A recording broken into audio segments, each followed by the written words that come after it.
following announcement has been paid for by the Mark Order.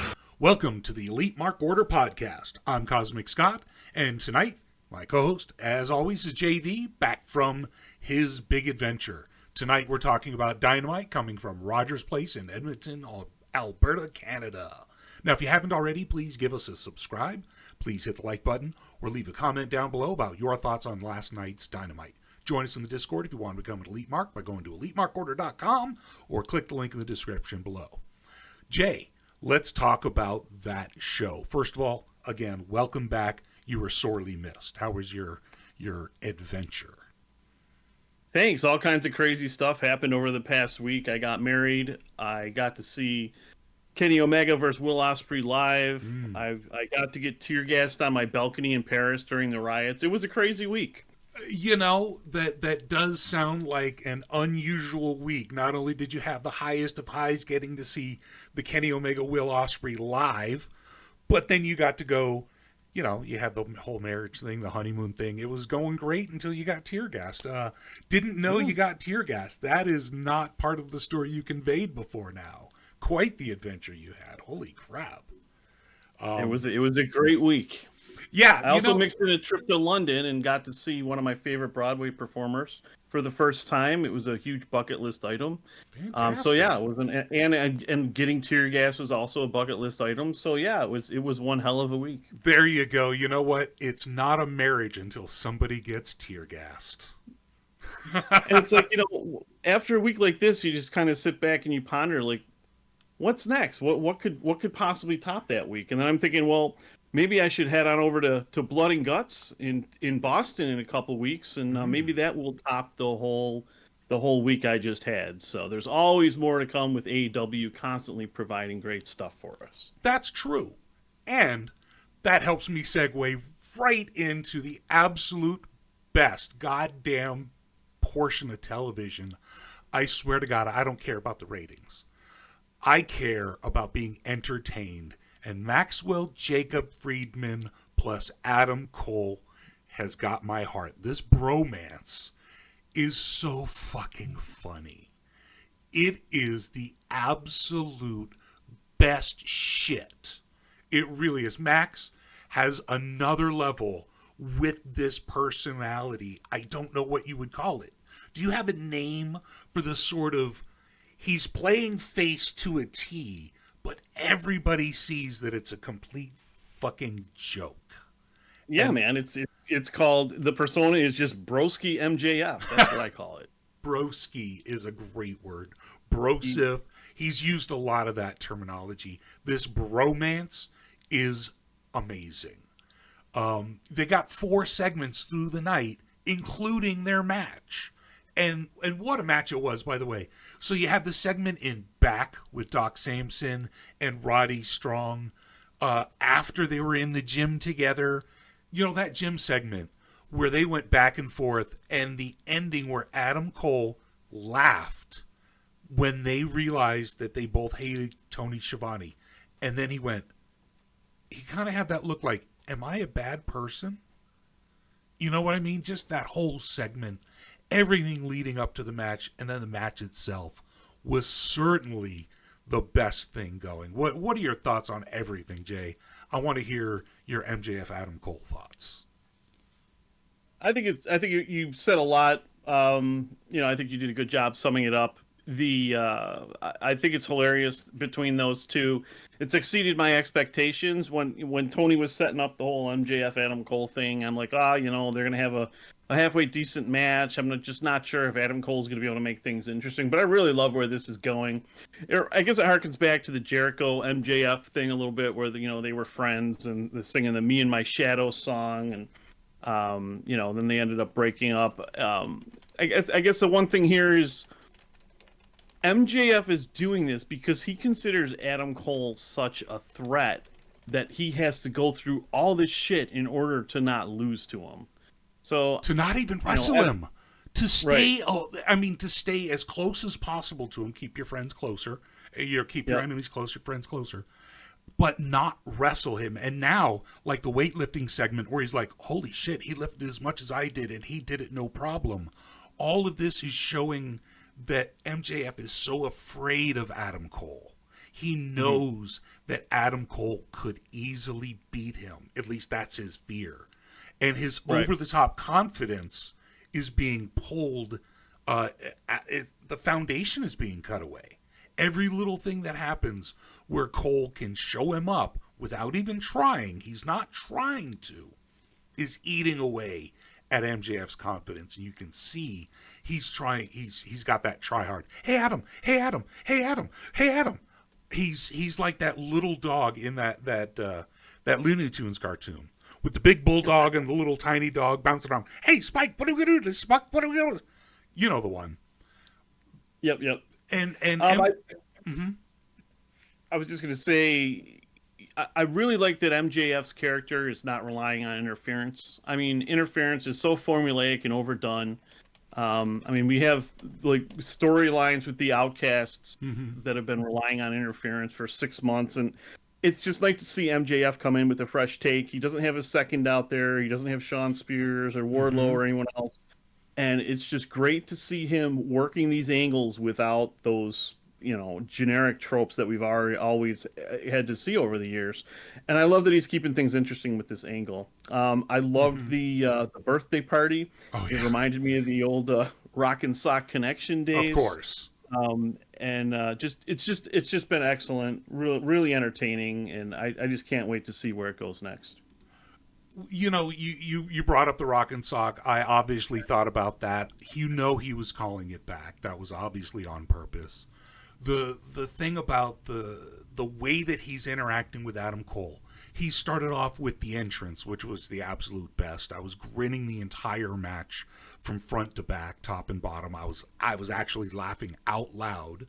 He does the entrance when Adam Cole does the bay, and he's basically trying to make Adam Cole laugh on camera. And Cole is just corpsing as hard as he can not to respond. It happened in the gym. And then again, it happened during the entrance. And he's just doing his best to absolutely bust Adam Cole up. And he hasn't yet. And I give Cole absolute credit for that. Just in general, the whole double clothesline thing. You know, when that happens, people are going to pop for it, right? Right, that was one of my last notes on this was I'm looking forward to the payoff for the double clothesline. So we know we're gonna get it. Anytime MJF brings up a move like the headlock takeover, there's gonna be a huge payoff. So just excellent stuff. And the whole do it, when he got the do it chants going, he was playing the crowd. He had that baby face sort of, I'm gonna peer pressure you because you'll love the crowd so much, but he got him to cheat. So he's like chipping away. It's the devil that's tempting Cole to come back to the dark side. And it's just, there's so many little levels to the storytelling. The match itself was nothing. They beat the holy shit out of, what was it? Matt Menard and the Butcher, who, by the way, was red as a damn lobster. Something happened to him. I think he got sunburned. I don't know. But he sure as hell didn't take any chops either.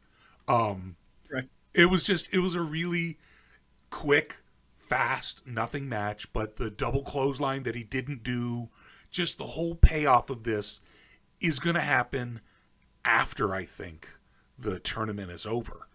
I don't know if they're going to win. I doubt it. And then they'll eventually have their match. And I don't know when the actual tournament brackets are ever going to be shown to us.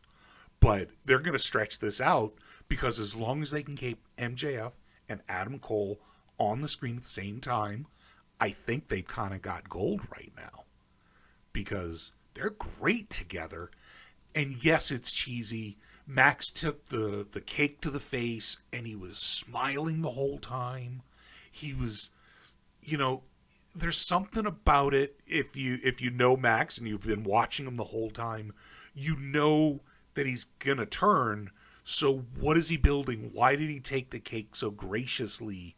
He wants Adam Cole's friendship. He wants his approval. He's such a pick-me boy right now. It's not even funny, but it's a great, great television segment.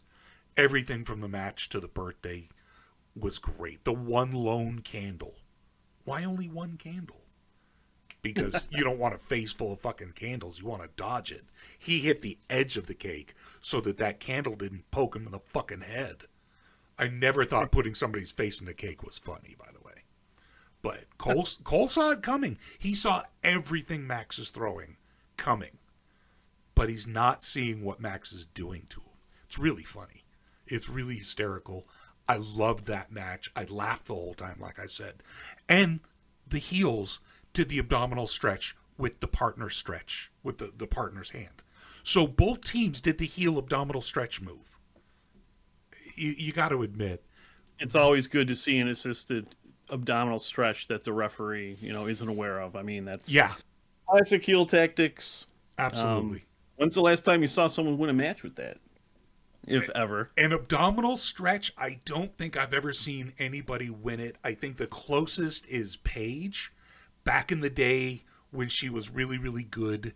And one of her submissions was a sort of octopus hold where she, and she was pretty good at it.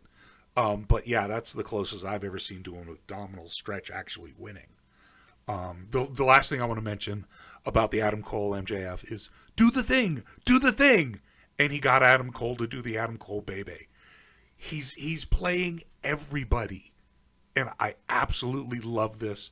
I don't know if MJF comes out with the title at the end, because giving it to Adam Cole is well within Tony's idea. He loves Adam Cole. So, do you think he loses to Cole when they face off eventually? What's your idea? I mean, I really hope not. I don't think Adam Cole... I think this program's going to work with Cole and MJF, but I don't know. I mean, Cole is champion. Like, who's he going to face? Who do you see Cole main eventing a pay-per-view with? Gotcha. Cole versus Punk, Cole versus Kenny. I don't know. It just seems like there's more compelling matchups with MJF holding on to the title. We also have the bidding war at 24 coming up in, we're only 5 months away from that now. So, MJF might have the title when that goes down. I wouldn't be surprised to see him hold the title through the end of the year. It's possible. Yeah, I don't see Cole could win, but I just don't see it happening. Okay. I hope it doesn't happen. If it does, I mean, it's understandable. Cole is very popular corporate-wise. That's why Tony loves him. That's why he keeps bringing him into corporate stuff. That's why he was, All Access or whatever the backstage access one that they had recently was. Cole was front and center along with Britt. He absolutely loves those two as a corporate couple. I've said it before. I'll say it again. And that's why I think Cole is destined to be a champion eventually. Maybe he needs to get a different championship before he goes to the world title. Maybe give him a good, solid international championship run. I don't know. But maybe not. Who knows? I do know that I'm very interested to see where this tag team goes. If they win the titles, I sincerely doubt it, but if they do, that would be the most WWE booking I've ever seen AEW go with. So I don't anticipate it happening.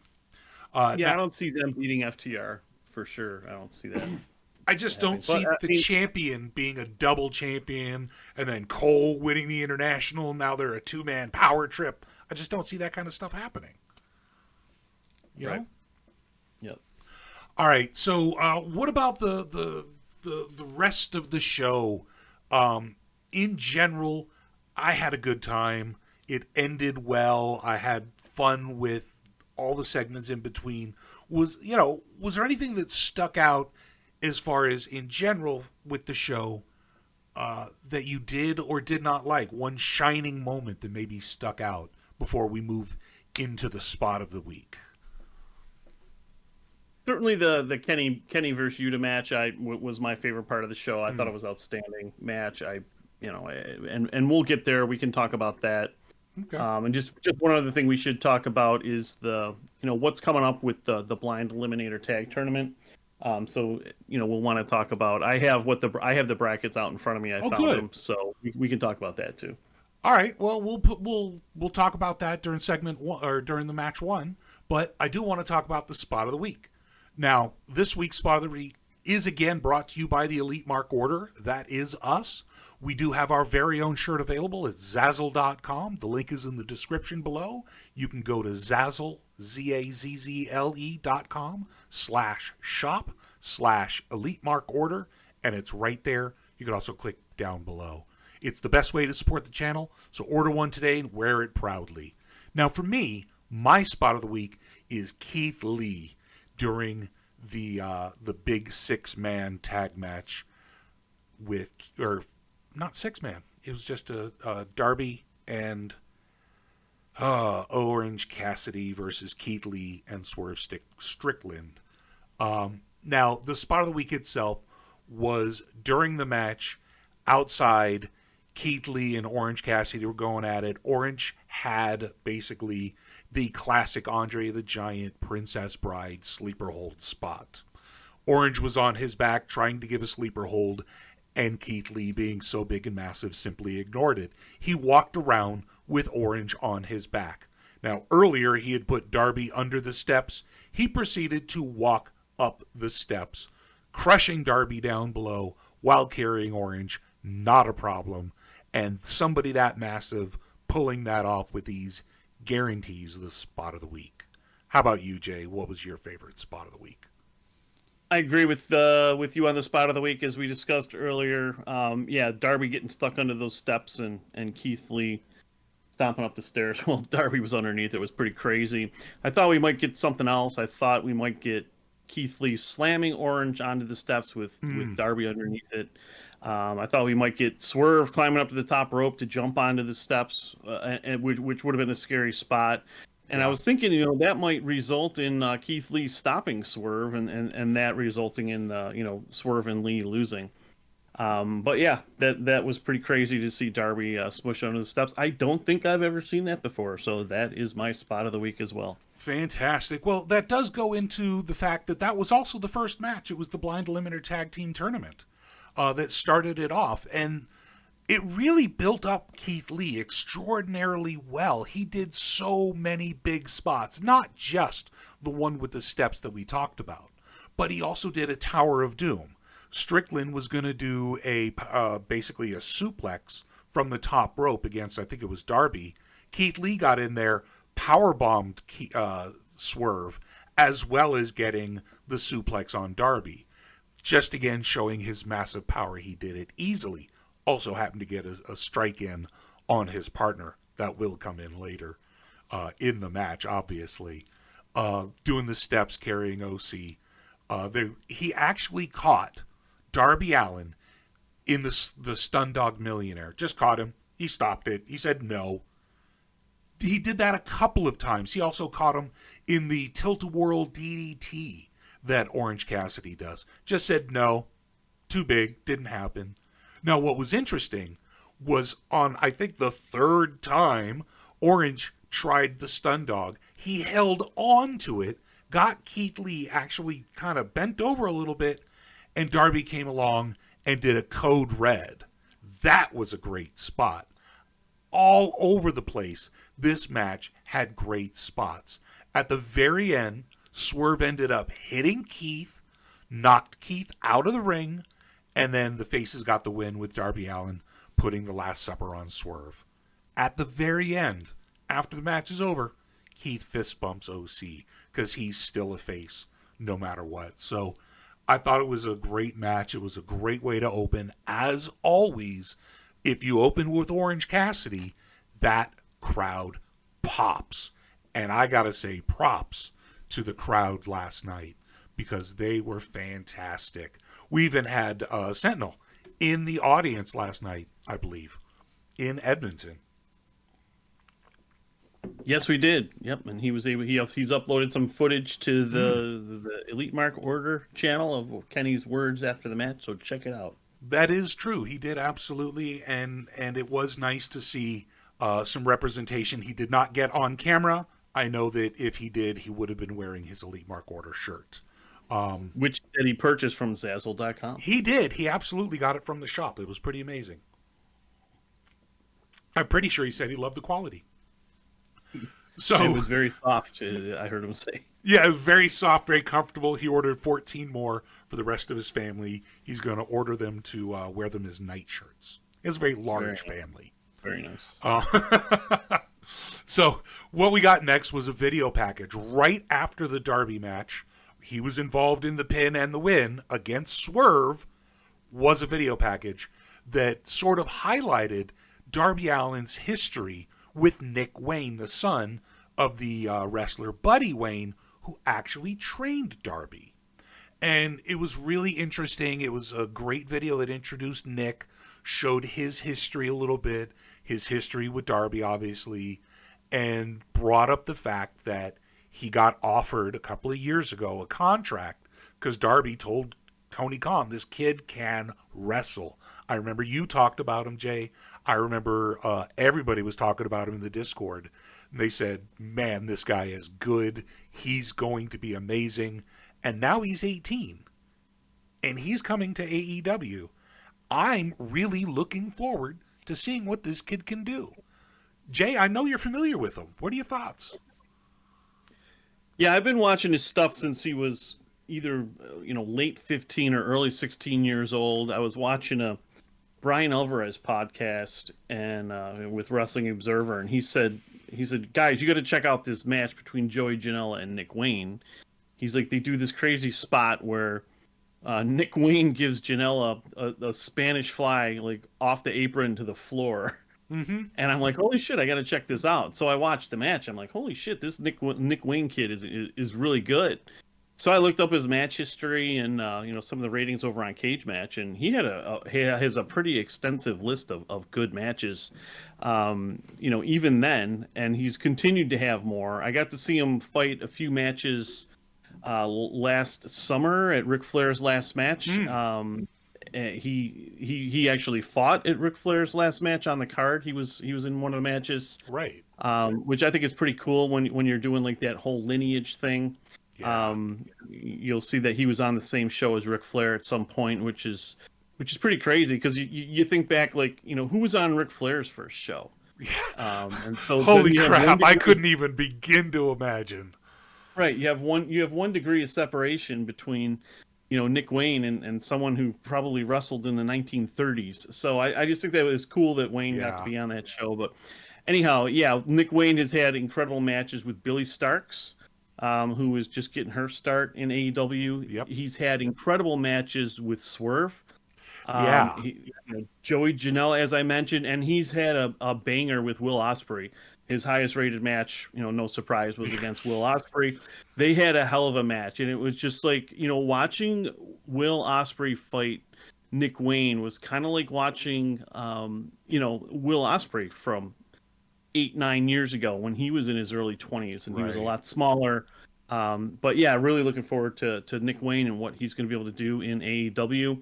I like that Darby's taking him under his wing, and I hope they protect him, and that he has some good mentors in AEW, because I don't want to someone that young with high expectations, you don't want to see the business kind of ruin them or go down the wrong path, something like that. Well, you speak of mentorship, and Darby is literally still being mentored by his own, which is Sting.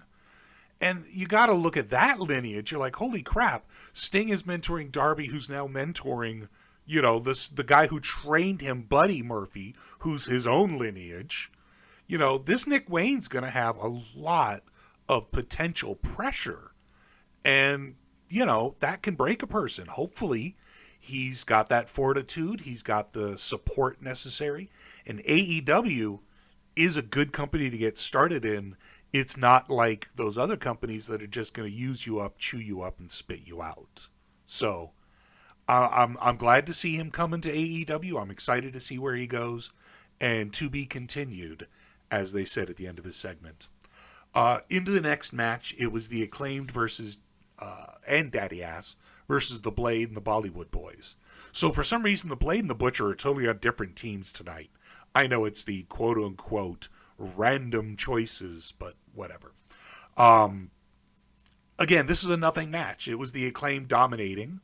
It gave them time to have an open mic, do their rap, do the best thing about their entire tag team, which is their shtick, which is their opening, which is, funnily enough, almost a direct callback now to the DX stuff.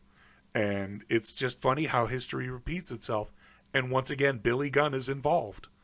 Another one of those lineage conversations could be had about this particular team. Now, the Bollywood Boys, I haven't seen them since, like, Dark. They're actually on TV. That's surprising. Yeah, I wish I hadn't seen them since. Oh, not a fan? No. But they did a dance. No. I wasn't a fan of the segment. I'm not a fan of Harley Cameron or the QTV stuff. Yeah. The acclaimed are being wasted right now. I mean, you know, the live crowd is certainly still enjoying all the scissoring. Yeah. But it's like, can we get these guys in a program that's that's entertaining? Because it's just they've been fighting, you know, jobber teams, and I don't know, this Harley Cameron thing. I don't know if that's going to help them very much. So we'll see what happens. It looks like maybe it's going to be some sort of tag match with QT and Hobbs. That just sounds terrible. QT and anybody sounds terrible. I don't know why they're involved with QT. I don't want them to be involved with QT, but QT, much like Satnam Singh, or not Satnam, Sanjay Dutt. Why do I keep saying? I always say that. Much like Sanjay, mostly because Sanjay Dutt's so small and Satnam is so big, it's hard not to say Satnam because he's such a massive presence in my life. Satellites unite. That's what I'm saying. Thank you. QT Marshall and God damn it, I keep trying to say Satnam. I cannot get Satnam's name out of my mouth. He is too good. Sanjay Dutt, those are part of the major guys on booking Dynamite right now. And that's why Collision is so much better, because they're not. Daniel Bryan is booking Collision. Well, not alone. And it's Bryan Danielson. God damn, that got me worked up. I hate QT Marshall. I really want him away from Hobbs. This is a nothing segment. The Acclaimed are getting, I won't say buried, but what are they doing? They're doing nothing. They're spinning their fucking wheels. Come on, Put him in a program. Put him in a program against House of Black or FTR, where they should be. They should be fighting for titles. Yeah, but House of Black is only on Collision, which, by the way, I think is a great move by Malachi Black to request and get that it's only on Collision will you see House of Black. Good for him. Yeah, I think, that's just a curious statement to make. It's like Malachi Black, I think, might have some issues with some of the personalities and Dynamite. I think that's one of the reasons why he wanted to leave before. He did threaten to walk out at one point. That's true. Yes, he did. So you just wonder what's going on there. Like, who doesn't Malachi Black like? Maybe he hates QT and Sanjay. Maybe. And the fact is, their ideas suck. And I don't blame him. Now, over on Collision, they've given him a little bit of power, I think, maybe. He's very creative with his stuff. And whoever's booking Collision certainly likes him, so they're working with him really well. And the best thing is he's like, I'm an attraction. They can only see me on Collision. They have to tune in. That's actually good. It's not a hard brand split. That's just him saying, I'm only working this one show. This is the A show. I think it's bad overall for everybody except him. But I appreciate it because I get to see the House of Black on Collision. I don't know. I'd rather talk about them all day long than QT Marshall. The next segment was Eddie, the video of Eddie winning the Neverweight title, which, holy crap, that's fantastic news. I am so happy that Eddie's getting some recognition.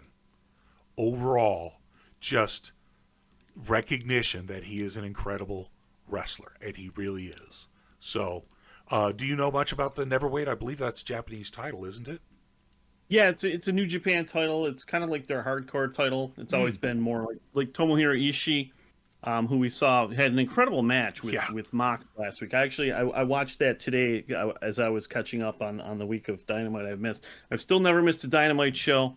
after catching up on last week's. So you didn't miss it, yeah. So, I mean, I missed it live, but I just watched it today, so I'm all caught up. So yeah, that match versus Mox was awesome. So yeah, Ishii's held that neverweight title. It's kind of like a hard hitting, strong style. Pound away. It's a good, it's a good title for Kingston. Good. More of a brawler title than like a more technical title that you would see hold the former Intercontinental New Japan title or the heavyweight titles. So gotcha. Okay. Well, that makes sense. Then it does sound like it's a perfect win for Eddie. And it matches his style and his entire persona. Because he is kayfabe, I don't think he understands the difference between reality and wrestling. I think that that sort of title fits everything about him. I love Eddie, and him getting recognition is always good in my book. Yeah, I need to catch up with New Japan. I just caught up with AEW, and I still need to go back and watch, the last Collision show. But yeah, Eddie beat Eddie beat Kenta for the strong openweight title, and it just kind of makes you start thinking a bit about what happened between Kenta and Punk, and why didn't that match happen, and was it Kenta who backed out, or was it Punk who just had no interest in fighting someone who was going to kick the shit out of him? Honestly, Punk, I don't know if Punk could fight Kenta and be healthy after the match, and I think that's why Punk didn't want it. Here's what I read on Kenta's actual Twitter, and that was that this is a personal feud for him. This is a personal fight. This is something that he very much would love to happen, but they didn't ask him. They assumed. And he's like, no, it's not going to happen. And I understand that position. Now, maybe it's just bullshit coverage that maybe Punk said, no fucking way will I ever fight him in because he'll beat the shit out of me. Who knows? He will. I have no doubt. Kenta is an amazing wrestler. He got no love in WWF, and he should absolutely have been a much higher position, but Vince hates Japanese wrestlers, and we'll just leave it at that. The fact is, I don't know enough. I can only go by what I saw Kenta publish. And if it's a personal thing and they never asked him about it, they just sort of assumed, I'd be pissed too, and fuck that. Yeah, that doesn't make any sense to me. Kenta was the one who, when Collision was announced, Kenta's like, oh, I'm free that date. So Kenta was the one asking for the match. And the bottom line is, Punk isn't going to fight Kenta. Probably not. I mean, watch Kenta in a high-profile main event match. He beats the shit out of his opponents. Well, it doesn't matter how big or small they are. Yeah. And I just don't see Kenta toning it down for Punk. I think Punk's like, yeah, I'm not eating those kicks. It's going to kick my pecs right off. I'm going to be out for another 6 months. Yeah, not only that, not only would he injure him, but he probably didn't want to lose to Punk either. Right. And I think he'd lose to Punk I think he understands that Punk is a much bigger draw. I think Kenta would lose to Punk, but I think Kenta would want to get his shit in, and I think he would. Yeah, I think he'd work stiff. Yeah, he'd stiff the shit out of him. He'd potato him. Right. Yeah, he'd eat the pin, but he wouldn't be completely showed up either. No, Punk would show up looking worse than he did at the brawl out, the infamous brawl out interview. He looked like shit in that, by the way. That's why I used him as a thumbnail for that one, because he looked like garbage. Or, Kenta could just shoot the whole way, and it would end up like that Mox versus Punk match where Mox smoked him and took the title. So true. Very true. But after the Eddie video came Jericho, who came out into the ring with his normal song, but no real big JAS. There hasn't been a big JAS present really at all. And he made a really face promo about being reinvigorated, about, basically getting a new release on life, whatever. Just very sort of positive face promo sounding stuff. He's going to be the best Chris Jericho ever. You know how he does the ever thing. Right. So, he's reinventing himself one more time. Not a problem. I love that about Chris. That's one of the best things about Chris. What's next? And then out comes Don Callis. The hell? So I did not expect Don Callis at all. Of course, Callis comes out to massive heat. Gets in the ring, starts talking with Jericho, and they talk about their 34-year history, how they helped each other recently. Without Callis, no Jericho. Without Jericho, no Callis. They talk about how, Callis helped coordinate the Kenny match that really helped launch AEW. And Jericho talked about how he got Callis back involved with wrestling. So there was a lot of, not tit for tat, but sort of like, I helped you, you helped me, we've been friends for a long time. And then Callis asks him to join his family. Jericho, who says, literally, I start factions, I don't join them, then tells Callis he has one word as an answer, and it's maybe. What the hell was that about? Yeah, it's certainly this came out of left field. I'm happy to see that JAS is. It looks like it's being broken up. I'm wondering if Jericho might be taking some time off, and this might be leading up to that. Jericho he's taken loss after loss after loss. I want to go back and look at his record, but he just lost to Sting 2 weeks ago. He's taken a lot, yeah.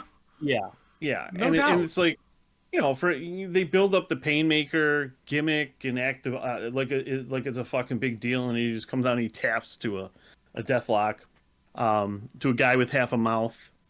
So, well, okay, admittedly, Sting's mouth was a little fucked up because of that dive, but he did a 63-year-old ladder dive. I'm going to give him a little bit of credit.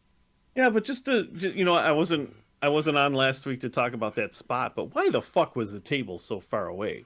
Sting was supposed to be in Buffalo last weekend, and one of my friends had a meet and greet ticket to go see him at the Comic-Con here, and Sting had to pull out because he was like getting his face rebuilt or something. So he at least but lost anyhow, a tooth. Why the fuck? Like both Excalibur and Taz were like, those tables are too far away, and Sting tried it. He fucking jumped and rammed his mouth into Sammy's knee. Like, that was a brutal spot. It was an absolutely brutal spot. There is no question he will not do anything like that anytime soon. I don't think.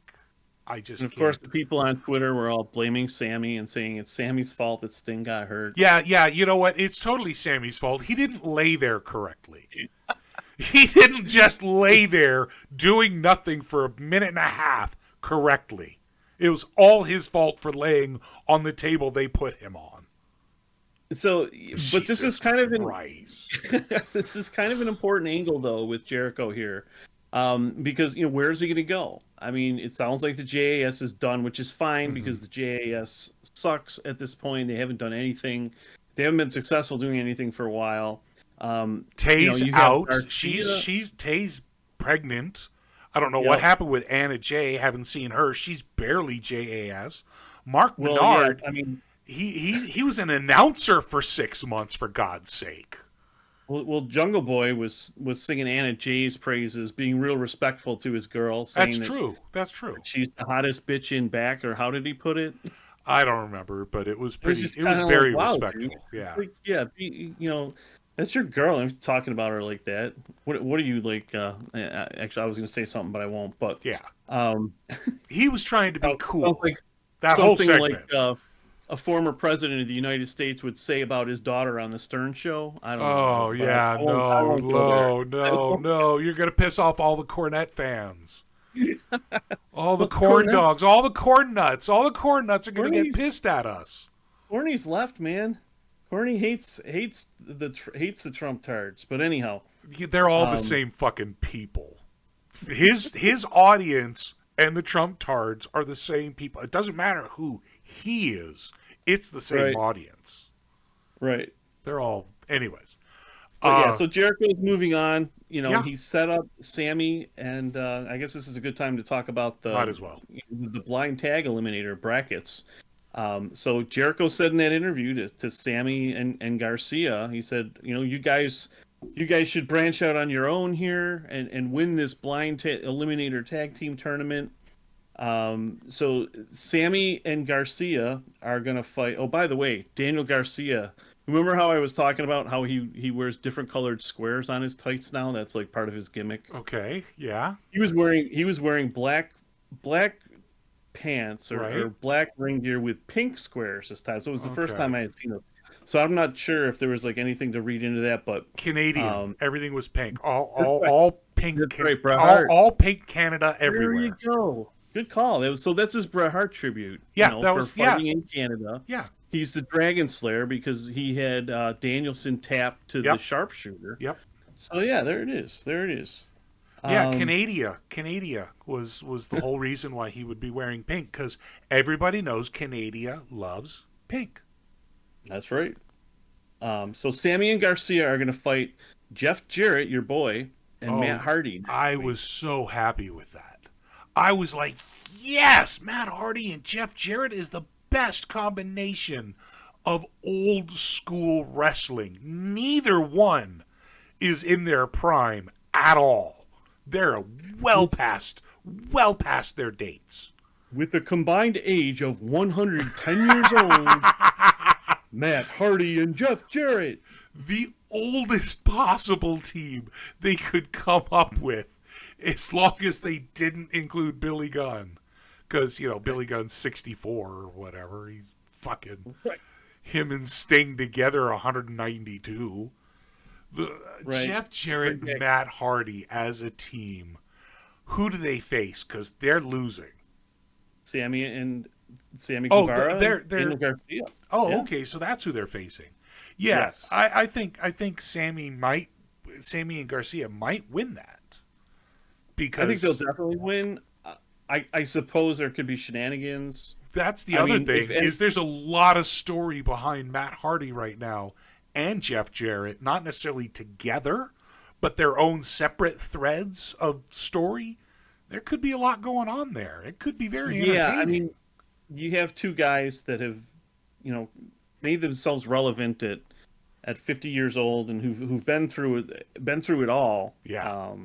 So, I mean, this just might be a one-time deal, or maybe, who knows, these guys will pull something entertaining out of their ass, and they'll go over Sammy and Daniel, but I don't see that.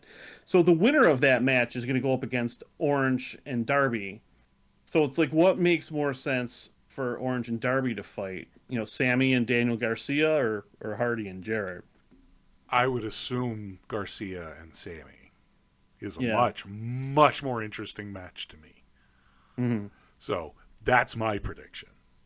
Well, I can't bet against Jeff because that would be sacrilege. Jeff Jarrett for life.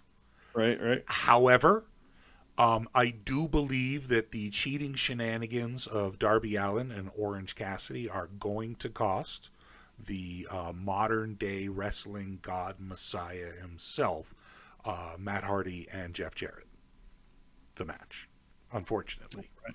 I think the evil shenanigans of best friends outside interference is going to cost the match of the heroic Jeff Jarrett and valiant Matt Hardy. Yeah, you wonder if Ethan Page might get involved somehow. It could be a huge mess. And Sammy and Garcia don't have any support, so there could be like 20 guys. It could be like a lumberjack match. It literally could be a lumberjack match. A lumberjack tag team match is the most bodies possible. So the other bracket is Brian Cage, the Machine, and Big Bill. Right. Yeah. I heard about that one. I believe that's on Rampage. Going up against Trent and Matt Sydal. Mm-hmm. So I don't see any way Trent and Sydal are going to win that, which is going to give us MJF and Adam Cole against Brian Cage and Big Bill, which should be hilarious. That's a great match. Seeing MJF just cowering before Big Bill. Like, I And can't wait to Cage. see that. And I mean, he's hired Cage in the past, so it's He has. possible that there's Yep. some shenanigans that he could try to pull. Who knows? But I love that match. Cole and MJF versus Big Bill and Cage. Man, when they win that, that's going to be phenomenal. That'll be a fun match for sure. Absolutely. So let's move on. Speaking Well, of, before we do, okay, please, let's yes, please. let's talk about what we think the finals could look like for this tournament. So, ultimately, we have a match against FTR waiting. So, which of these teams is going to have the best match against FTR? And then you have the MJF Cole thing, which is going to blow up sometime. It's going to eventually blow up. Mm-hmm. And then you have either Orange and Darby or Sammy and Daniel Garcia against MJF and Cole. It's So I think one of those obviously going to be Darby and OC. First of all, OC is a champion. Champions don't Yep. lose. So then you have two of your top titles on each side. Right. Darby's also getting his massive push with the Nick Wayne stuff. There's no way that he's going to end up losing.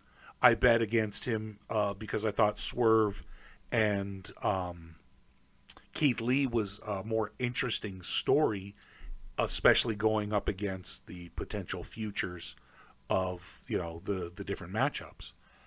I was wrong. I did not get that pick correct at all because OC did pull out another win. I don't bet against him as often as don't bet against OC at this point. He's on a hell of a streak. I do think they're going to end up losing somehow. To MJF? No. MJF and Cole have got to blow up during the OC match. That's got to be their final. They got to lose there. That's got to be what causes their big breakup. And then OC and Darby have got to go on against FTR. Now, they won't win that. But. Yeah, my only concern about that match is Tony doesn't like doing face versus face tag team matches. Like, he's avoided that at all costs. So that's why I think there's a chance that Sammy and Garcia win here and end up beating Cole and MJF and end up going against FTR. I mean, there's always the possibility they could also turn FTR heel by then. There's a lot of weeks. We don't know how long these brackets are going to last. I don't see FTR turning. Okay. They've been faces. One of them, they've won. I mean, there's CMFTR. They are. That's an ongoing thing on Collision. So, I guess, yeah, you could say FTR is the heels against Darby, and that would be fine because, Punk and or FTR is going to get booed in some cities if they're teaming up with Absolutely. Punk. Absolutely. So, FTR is great as heels. They're great as heels. As a matter of fact, they could be heels that get cheered. That's half of the roster. Yeah. So. Yep.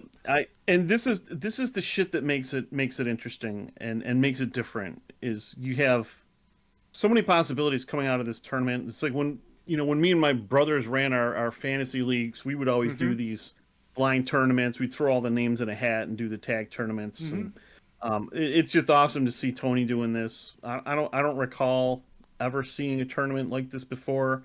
I'm sure it's been done, but I don't remember it. And I think just the way this has been booked has been pretty hilarious. I mean, like even the Matt Hardy versus Jeff Jarrett is going to be so much fun. I think, or I'm sorry, Matt Hardy and Jeff Jarrett teaming is going to be a lot of fun because Matt Hardy's like, I hate that guy. The fact is, all of the tag team stuff is super interesting, and I wish they had put a little bit more on the front end. Now that it's going, it's kind of good, but they need to talk about it a little bit more. Unfortunately, they're running another tournament right now, which has got two brackets, women and men. So there's just a whole lot of tournaments going on. As a matter of fact, the very next match was another tournament match, and it was the Owen Hart Women's with Britt Baker versus Ruby Soho. A rematch from last year. Now, as expected, I knew there was going to be a ton of interference from the Outcasts. Also, exactly as I predicted, Ruby Soho pulled out the win. No help for Baker came out from anybody. even though she ended up facing 3 women. And it was the same spot as last year. It was an electric chair roll up into a pin. Last year it was reversed. This year, Ruby got outside help from Toni Storm and Saraya, as always, and got the pin. So it's not a surprise that she ended up getting it, but there was a belt shot. There was quite a few different spots that they worked really hard to get over, that it took 3 women to beat Britt Baker. There's a little bit of Super Cena going on right now. I thought they were in slow-mo for most of the match. There was a particular move that I'm not sure what it was.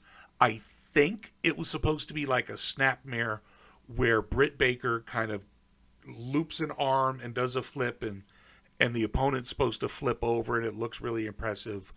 I don't know the exact technical name, but Ruby didn't. And it looked really dumb, and it looked really bad, and Botchamania and Promo Joe are going to be all fucking over it. It looked like absolute garbage. Do you even know the name of the spot I'm trying to think of? I don't recall the spot. Okay. Honestly, I just have so little interest in the Outcasts versus Britt and Willow and Sky. It's been going on for so long. It's going nowhere. It's the same crap. There was 3 or 4 interference spots in the match At least.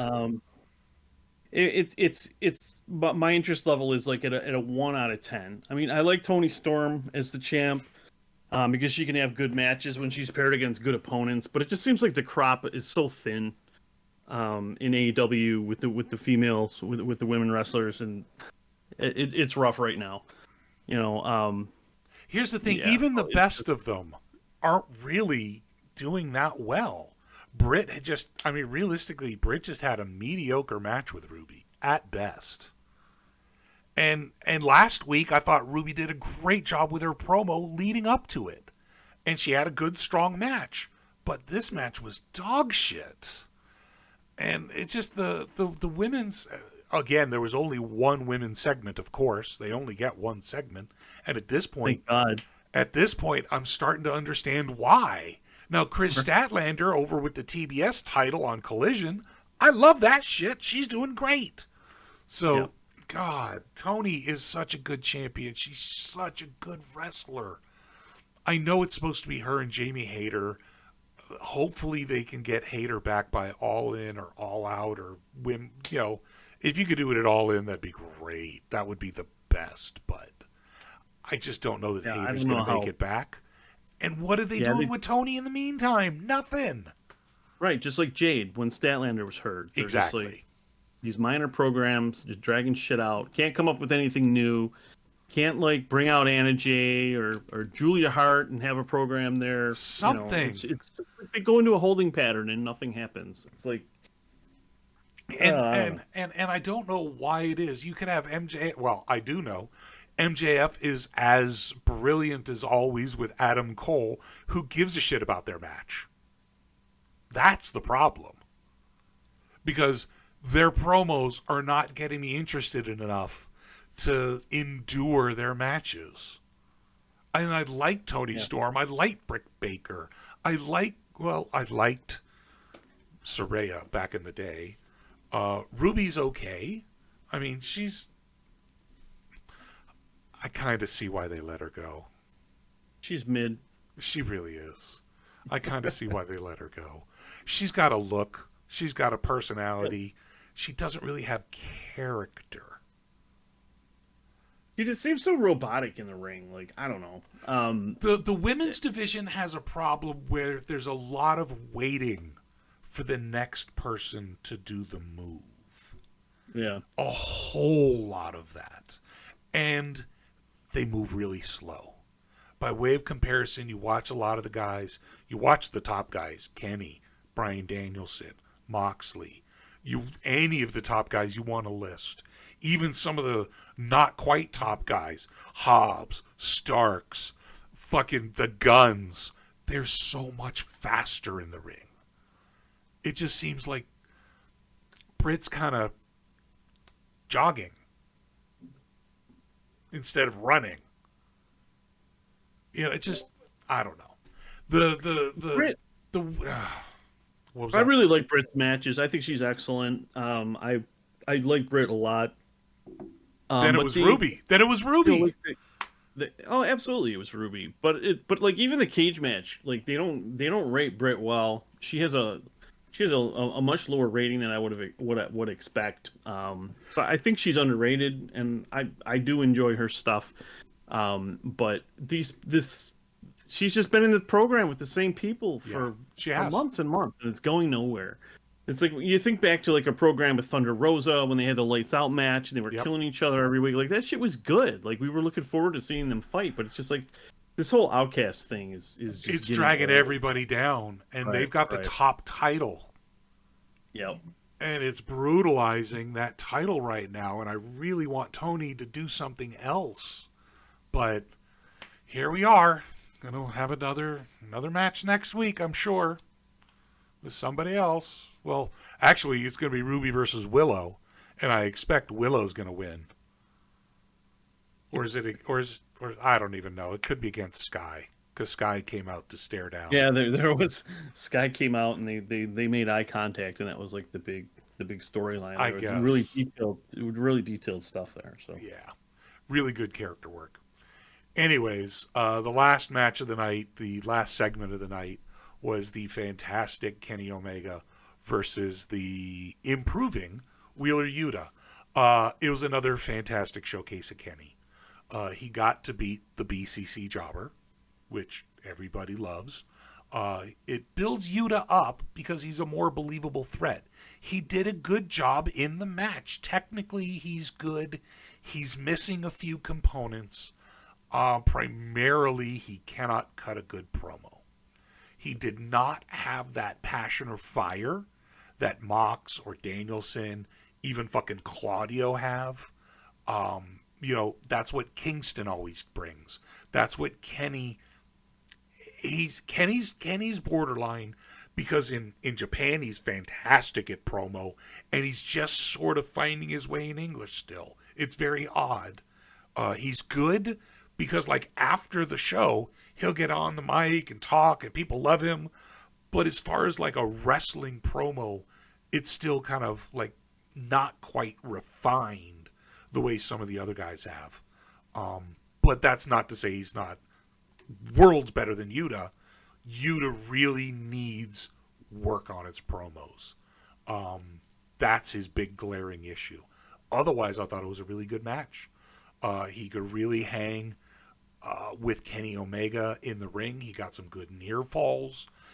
Even with interference from Takeshita and a big blue thunder bomb, and then a top rope splash from Yuta, I thought Yuta was going to get another win. He didn't. I really thought he was going to.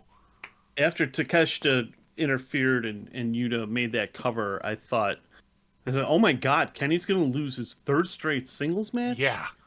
Because he lost to Mox in the cage match, and then he lost the U.S. title to Ospreay. But yeah, Kenny did kick out. But props to Yuta for making it believable. It was a good match. I wanted to rewatch this match. I did enjoy it. I didn't take notes. I wanted to rewatch it tonight, but it got vetoed because I had the TV a little too long. Oopsie. Yeah, there was too much wrestling because I was playing Fight Forever, and then I watched last week's Dynamite, and when I said, well, I need to watch this week's Dynamite before the podcast, like that was a hard no. No, so that's too much. Yeah, I didn't get to rewatch the match. I did enjoy it. It's again, Kenny teased Kenny is straight up teasing Ibushi. His friend from Japan, and Ibushi has pretty much been confirmed, it seems, for the July 19th show in Boston. Mm-hmm. I'd love to go to that. I don't think I should, just based on all the travel and expenses I've been racking up.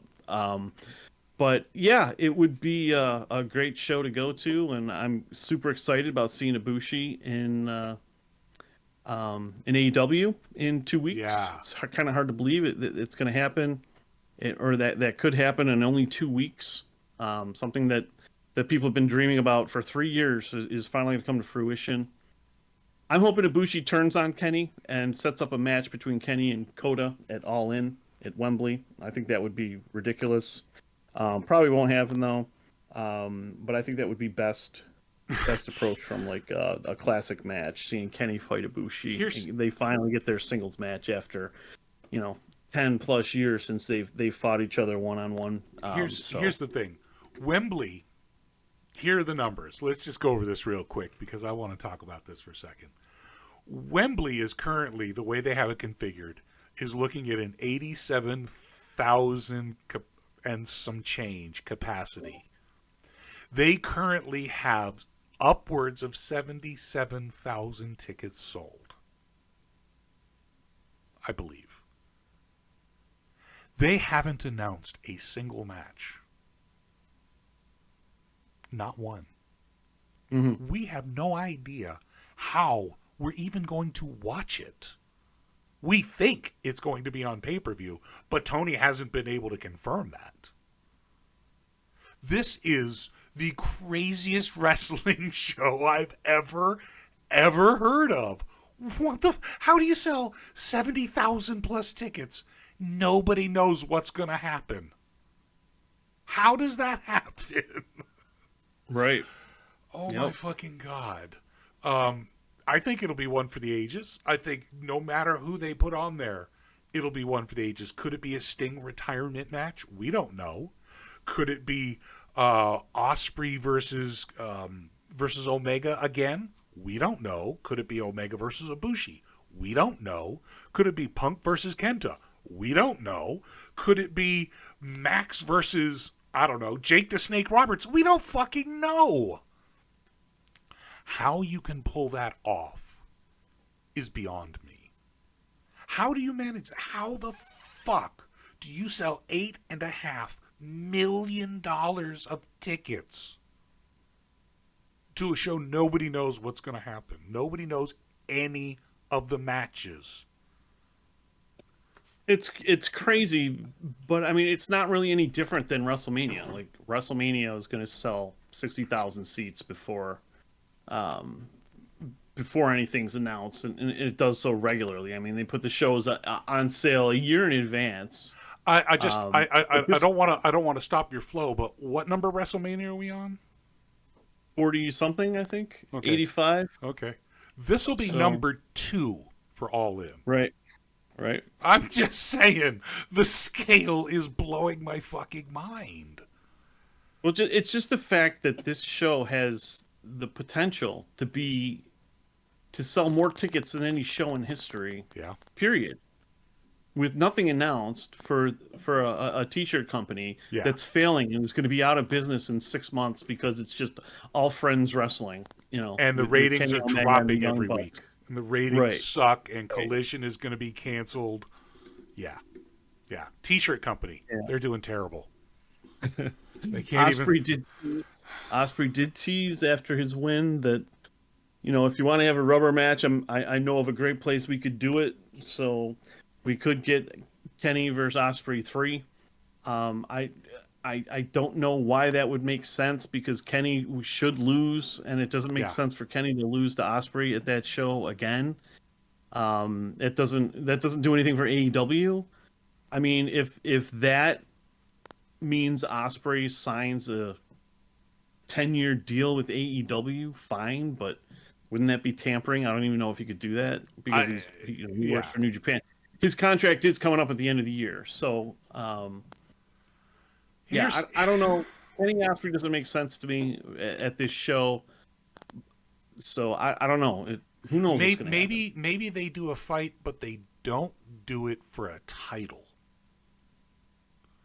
Maybe their fight is so personal that it doesn't make sense. They have to do it for the title.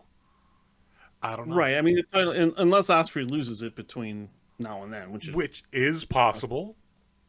Anything is possible. Right. He could be mugged in an alleyway and pinned for the 24/7 title. You don't know. Which, by the way, I love that of the 24/7 established by Crash Holly. That was one of the best gimmicks that that anybody came up with.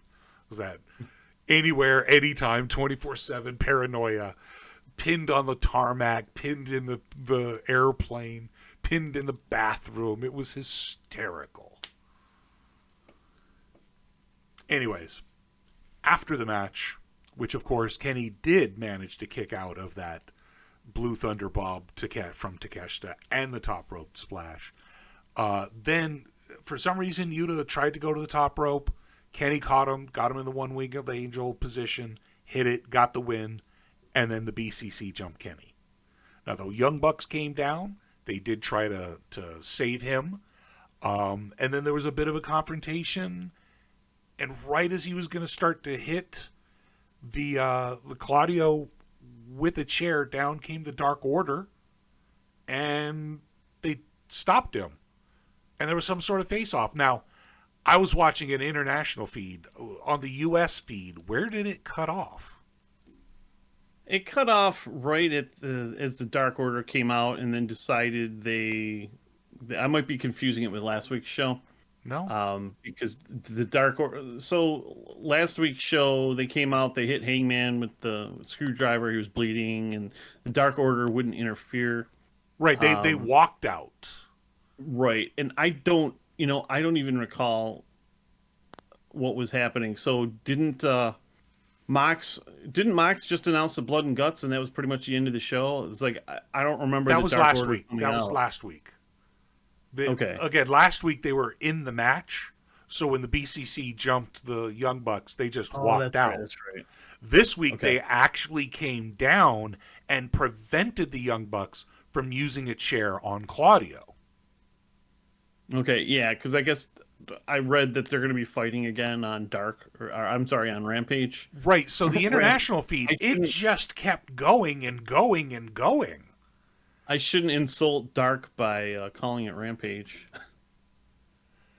I'm really upset. I really enjoyed Dark and I really enjoyed Elevation, but the fact of the matter is they really kind of have to just deal with the fact that Rampage is the new Dark.